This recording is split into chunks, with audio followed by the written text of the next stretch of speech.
Hello friends, G20 शिखर सम्मेलन 2023 भारत में सफलतापूर्वक आयोजित किया गया है। और G20 अब दोस्तों G20 नहीं रहा। ऐसा मैं क्यों कह रहा हूँ? क्योंकि G20 में अब एक नया संघ शामिल हो चुका है।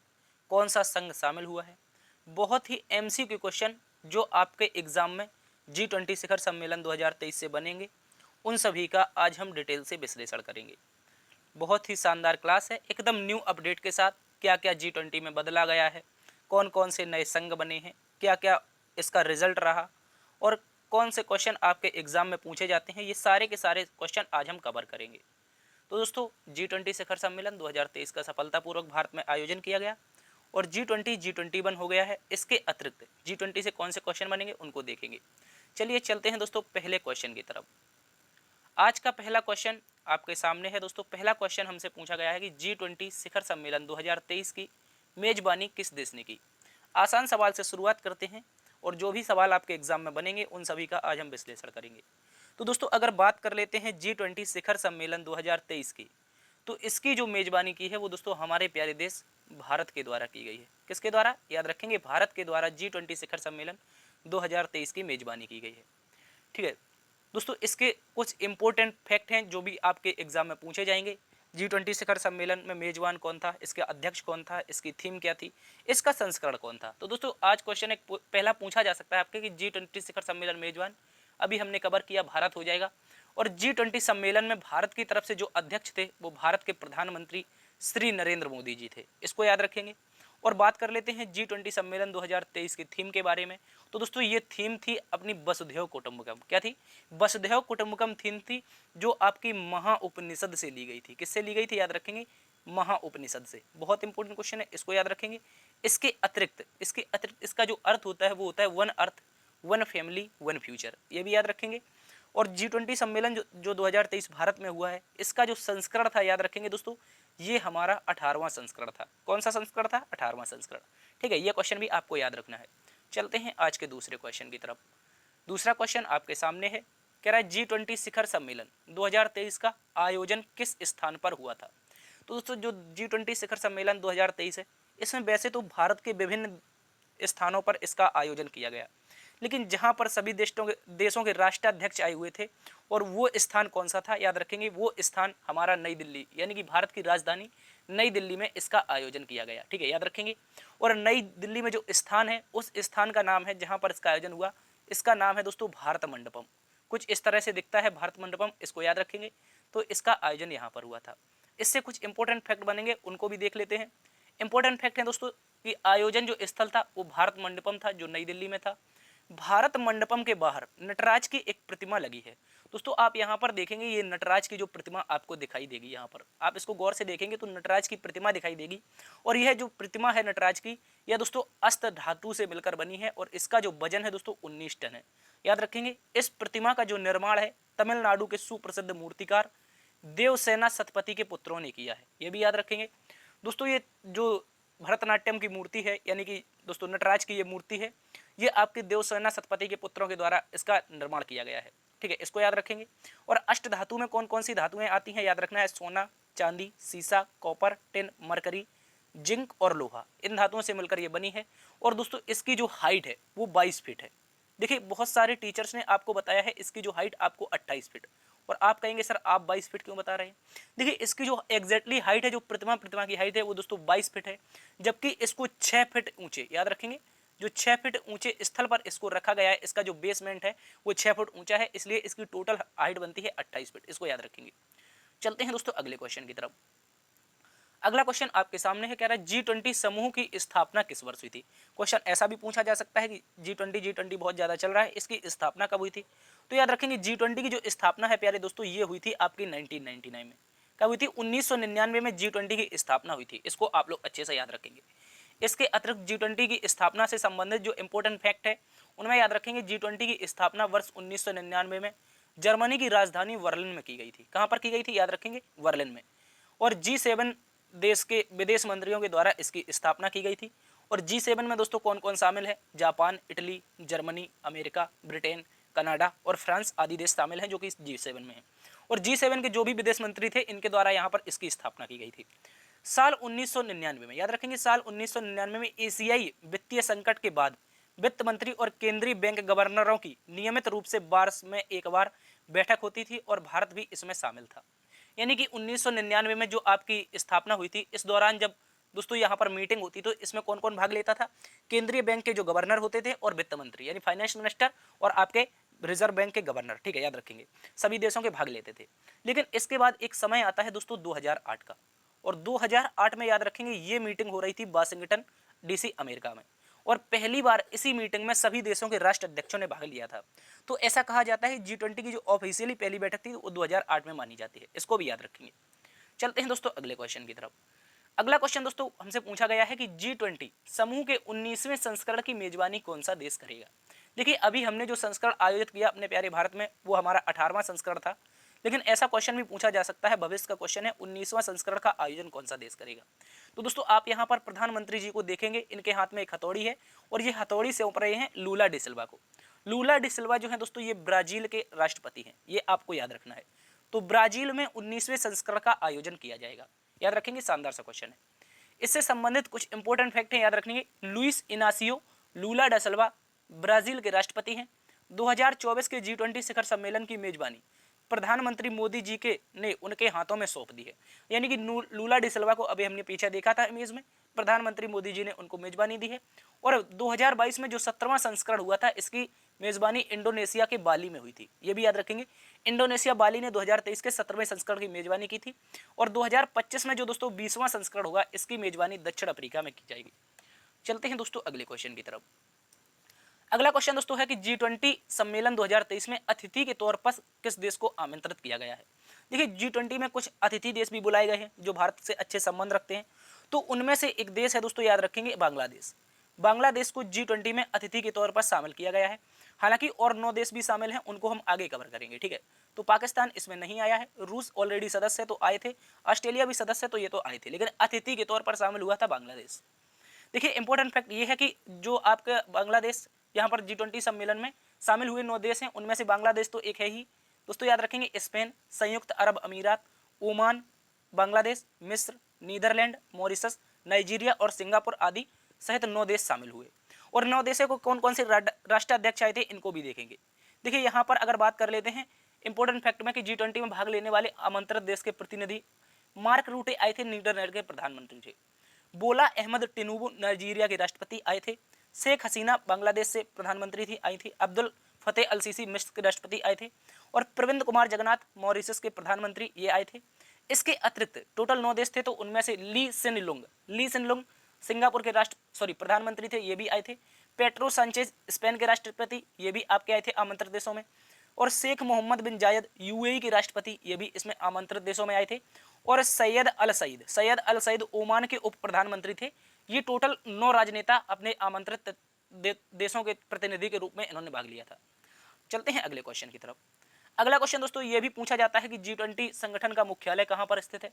तो याद रखेंगे जो G20 संगठन है इसका दोस्तों कोई भी मुख्यालय स्थित नहीं है, ठीक है, कोई भी मुख्यालय नहीं है। तो इसका जो राइट आंसर बनेगा इनमें से कोई नहीं, ठीक है। इसके बारे में कुछ इंपॉर्टेंट फैक्ट है उसको याद रखेंगे दोस्तों।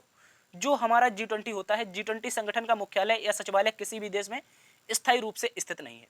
इस संगठन के सदस्य देशों में हर साल बारी बारी से सम्मेलन का आयोजन किया जाता है। तो जिस देश में सम्मेलन होगा वही देश इसका क्या हो जाएगा, हेडक्वार्टर बन जाएगा, ठीक है। पढ़ते हैं अगले क्वेश्चन की तरफ। अगला क्वेश्चन एक करंट अफेयर का शानदार सा क्वेश्चन जो बनेगा आगे चलकर कि G20 संगठन में कुल कितने सदस्य शामिल हैं। तो क्वेश्चन याद रखना है, G20 संगठन में दोस्तों अभी तक तो कितने देश शामिल थे, कितने सदस्य शामिल थे। तो इसका राइट आंसर बनेगा दोस्तों क्या, 20 देश और एक संगठन। 20 देश एक संगठन, शायद कुल कितने हो जाएंगे, 21 हो जाएंगे। पहले कितने थे, 19 देश और प्लस एक संगठन था, लेकिन अब राइट आंसर बनेगा 20 देश एक संगठन। इंपॉर्टेंट क्वेश्चन है, याद रखेंगे। कौन कौन से देश, कौन कौन से संगठन है, इनको देखेंगे।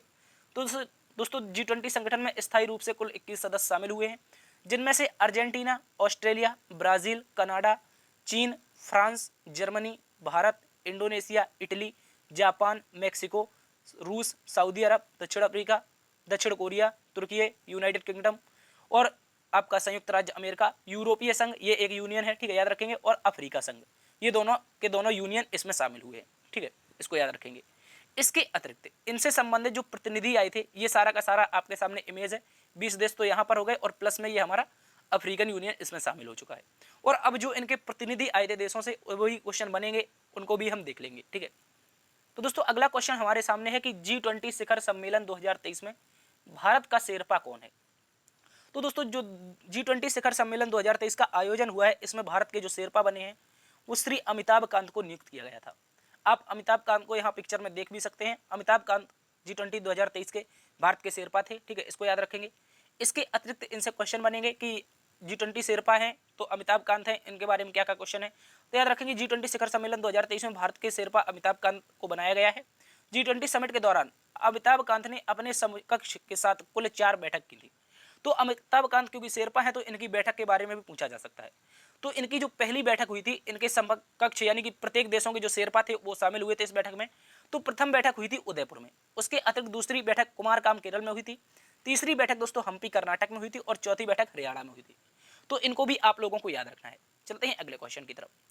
अगला क्वेश्चन मोस्ट इंपोर्टेंट क्वेश्चन ये बनने वाला है, क्योंकि यहाँ पर कुछ G20 में राजनेता नहीं आए, नाराज हो गए थे, क्या कारण है कुछ पता नहीं चला। लेकिन जो क्वेश्चन बनेगा कि G20 शिखर सम्मेलन 2023 में चीन की तरफ से किसने भाग लिया, ऐसा question as it is exam में देखने को मिलेगा।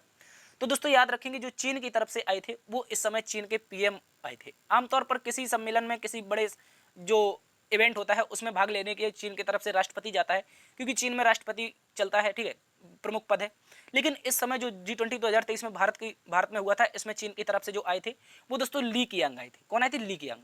और जो ली कियांग है वो क्या है? चीन के प्रधानमंत्री है। इंपॉर्टेंट क्वेश्चन है, ऑप्शन बी सही उत्तर हो जाएगा, ठीक है। इनसे संबंधित कुछ इंपॉर्टेंट फैक्ट बनेंगे।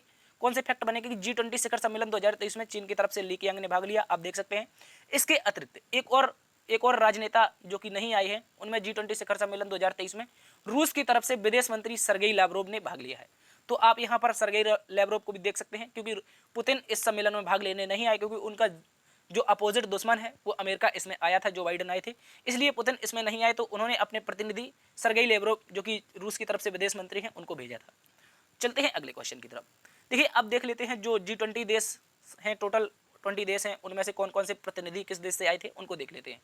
तो दोस्तों सबसे पहले जापान के प्रधानमंत्री फूमियो किशिदा यहाँ पर भारत आए थे। उसके बाद इटली की प्रधानमंत्री जॉर्जिया मेलोनी आई थी। अमेरिका की तरफ से प्रेसिडेंट जो बाइडेन आए थे। और एंथनी अल्बनीज ऑस्ट्रेलिया के जो प्रधानमंत्री हैं वो आए थे। और सिरिल रामफोसा दक्षिण अफ्रीका के प्रेसिडेंट, इन्होंने भाग लिया था। ऋषि सुनक ब्रिटेन के प्रधानमंत्री, इन्होंने भाग लिया था। इसके अतिरिक्त आगे देखेंगे तो यहाँ पर ली कियांग, अभी हमने चर्चा की, ली कियांग चीन के प्रधानमंत्री के पद पर भारत आए थे। इनेमुअल मैक्रो फ्रांस के राष्ट्रपति के रूप में आए थे। लूला डिसल्वा ब्राजील के प्रेसिडेंट के रूप में आए थे। जस्टिन ट्रूडो कनाडा के प्रधानमंत्री के रूप में भारत आए थे।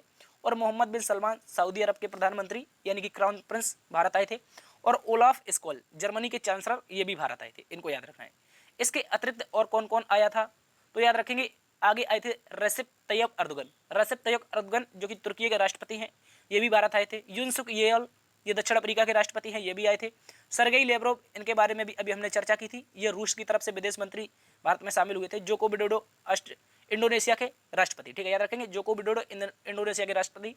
उर्सुला वॉन डर लियोन जो कि यूरोपीय यूनियन की अध्यक्ष थी, इनको याद रखना है। इसके अतिरिक्त एक मोस्ट इंपोर्टेंट क्वेश्चन ये बनेगा कि अफ्रीकी संघ को जो शामिल किया गया है अभी हाल में 21वें सदस्य के तौर पर, 21वें सदस्य के तौर पर अफ्रीकी संघ को शामिल किया गया है। इसमें अफ्रीकी संघ की तरफ से कौन आया था?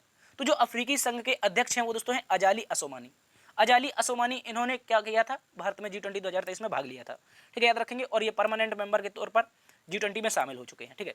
और यहाँ पर हम अर्जेंटीना के जो हम प्रधानमंत्री हैं उनको मिस कर चुके हैं, याद रखेंगे। अर्जेंटीना की अभी हमने चर्चा नहीं की है, तो अर्जेंटीना के जो प्रधानमंत्री थे फर्नांडिस, ये भी इसमें शामिल हुए थे, ठीक है, याद रखेंगे।